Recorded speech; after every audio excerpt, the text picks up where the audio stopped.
disunahkeun di jero bulan haji teh urang puasa sunnah, puasa Arfah bae. Masya Allah, pohara ya Arfah lain lalagan saha jelema nu puasa tanggal hiji bulan haji dihampura sakobeh dosana teh jelema.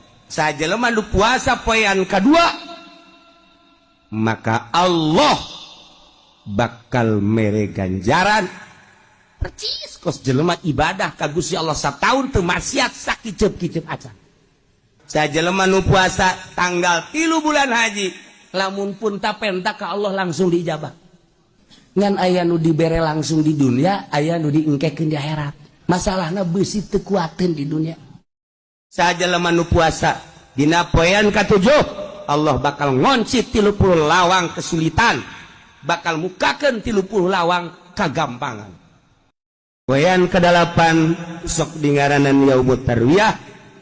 Tanggal 8 tarwiyah hal dibere ganjaran teu dibere nyaho ku Gusti Allah ku gede-gede da ganjaran.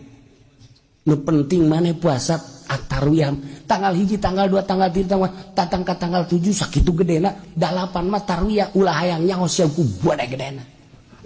Masya Allah.